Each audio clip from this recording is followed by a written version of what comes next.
Hello friends, welcome to cooking with Ammu channel. பொன்னாங்கண்ணி கீரை கூட்டு எப்படி செய்யணும் பார்க்க போகிறோம். வாங்க வீடியோக்குள்ளே போகலாம்.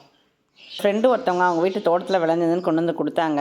அப்படியே நல்லா ஒரு கட்டுக்கு மேலேயே இருக்கும். இந்த பாருங்கள், இதுதான் பொன்னாங்கண்ணி கீரை. இலை வந்து பார்த்திங்கன்னா மெலிசாக நீட்டாக இருக்கும். 2 வகையான பொன்னாங்கண்ணி கீரை இருக்குது. இது வந்து பச்சை பொன்னாங்கண்ணி, இன்னொன்று வந்து சிவப்பு பொன்னாங்கண்ணி. இது வந்து நம்ம பச்சை பொன்னாங்கண்ணி தான். அந்த காம்பு பாருங்கள் இருக்கா, ஈஸியாக இருக்கும். அந்த ஆயிரத்துக்கு அப்படியே உருவுற மாதிரி வந்தாலே இது பாருங்கள், ஒரு இலையாக தான் எடுத்துடணும். தண்டை வந்து நம்ம பயன்படுத்தக்கூடாது. இந்த பொன்னாங்கண்ணி கீரை வந்து பார்த்திங்கன்னா ரொம்ப நல்லது. பொன்னாங்கண்ணி நம்மளுடைய உடம்பு வந்து பொன் போன்று அப்படியே தகன்னு மின்னும். அடிக்கடி நம்ம சேர்த்துக்கும் போது அதே மாதிரி இது வந்து குளிர்ச்சியை தரும் நம்ம உடம்புக்கு. கண் பார்வைக்கு வந்து ரொம்ப நல்லது. ரத்தத்தை சுத்திகரிக்கும். அதே மாதிரி உடலுக்கு வந்து ஒரு புத்துணர்ச்சியை தரும். இந்த வாய் துர்நாற்றம்லாம் நீங்கும். நமக்கு கீரையை நம்ம நல்லா ஆஞ்சி எடுத்துட்டோம். இந்த பாருங்கள், பார்த்தா பெருசாக இருந்த மாதிரி இருந்தது. ஆஞ்ச உடனே கம்மியாக தான் ஆச்சு. இப்போ நம்ம இதை நல்லா அப்படியே கழுவி சுத்தப்படுத்தி எடுத்துக்குவோம். மணல்லாம் இல்லை, நல்லா தான் இருந்தது. இருந்தாலும் ஒரு 2-3 தடவை வந்து சுத்தப்படுத்தி எடுத்துக்கோங்க. பொன்னாங்கண்ணி சாரை வந்து நம்ம எடுத்து நல்லெண்ணெயில் வந்து சேர்த்து காய்ச்சி தலைக்கு தேய்ச்சி குளித்தோன்னா நம்மளுடைய கண் எரிச்சல், உஷ்ணம் எல்லாமே போகும். இந்த முடி உதிரலேருந்து தவிர்க்கலாம் நம்ம. இந்த பாருங்கள், நான் வந்து பொன்னாங்கண்ணி கீரையை நல்லா அலசி எடுத்துகிட்டு வந்துட்டேன். வடிகட்டி வச்சாச்சு. இது வந்து பார்த்திங்கன்னா இன்றைக்கி வந்து நான் கூட்டு தான் செய்ய போகிறேன். தோரம்பருப்பு தான் நான் ஊற வச்சுக்க போகிறேன். ஒரு 150 கிராம் தோரம்பருப்பை வந்து நான் ஊற வச்சுட்டேன். 2-3 வாட்டி கழுவிட்டு ஊற வச்சுருங்க. ஒரு 3 டம்ளர் தண்ணி ஊற்றிக்கலாம். ஒரு சிட்டிகை வந்து மஞ்சத்தூள். இதுக்கு வந்து ஒரு 10 சின்ன வெங்காயம், ஒரே ஒரு தக்காளி, ஒரு 5-6 பூண்டு பல், ஒரு 4 பச்சை மிளகாய் எல்லாத்தையுமே நம்ம அந்த தோரம்பருப்பில் வந்து நம்ம போட்டுக்கலாம். சின்ன வெங்காயம் சேர்க்கும் போது உடம்புக்கு வந்து ரொம்ப நல்லது. அது ஆரோக்கியத்தை தரும். இப்போ வந்து ஒரு வானல் வச்சுக்கலாம். வானல் வந்து சூடானவுடனே ஒரு ஸ்பூன் எண்ணெய் விட்டுக்குங்க. 1/2 ஸ்பூன் கடுகு போடுங்க. 1/4 ஸ்பூன் ஜீரகம் போட்டு பொரிக்க விடுங்க. வாசனைக்கு ஒரு 3 காஞ்ச மிளகாய், வரமிளகான்னு சொல்லுவோம் இல்லையா, அதை கிள்ளி போட்டு அப்படியே நம்ம தாளிக்க வேண்டியது தான்.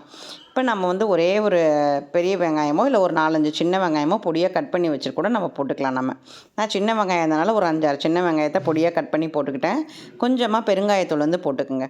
போட்டு நல்லா வதக்கி விடுங்க. அந்த வெங்காயம் லைட்டாக வதங்கின உடனே நம்ம உருவி வச்சுருக்கோம் இல்லையா, உருவி அலசி வச்சுருக்கோம் இல்லையா பொன்னாங்கண்ணி கீரை, அதை போட்டு வதக்கிக்கலாம். உப்பெல்லாம் இப்போ சேர்க்க தேவையில்ல. கீரையை நல்லா வதக்கலாம். வதக்கிட்டு அது சுருங்க தான் நமக்கு தெரியும் எந்த அளவுக்கு உப்பு சேர்க்கணுன்னு. எப்பயுமே கீரை போட்டோன்னே நம்ம உப்பு சேர்க்கக்கூடாது. கீரைலாம் வெந்த பிறகு தான் நம்ம வந்து உப்பு சேர்க்கணும். நல்லா வதக்கி விடுங்க. நல்லா வதங்கட்டும். ஒரு 2 நிமிஷம் கீரை வந்து வதங்கட்டும். கீரை எப்பயுமே நம்ம மூடி போட்டு அது மாதிரி வேக வைக்கக்கூடாது. பாருங்கள், இப்போ வதங்கிடுச்சு. நம்ம வந்து ஒரு டம்ளர் இல்லை 1.5 டம்ளர் தண்ணி ஊற்றிட்டு அதை வேக விடுவோம். வேகட்டும் நல்லா. அதுக்குள்ளே நம்ம குக்கர் வந்து ஆவி அடங்கிடுச்சு. நம்ம அதை வந்து ஓப்பன் பண்ணி பார்க்கலாம் எப்படி வெந்திருக்குன்ட்டுன்னு.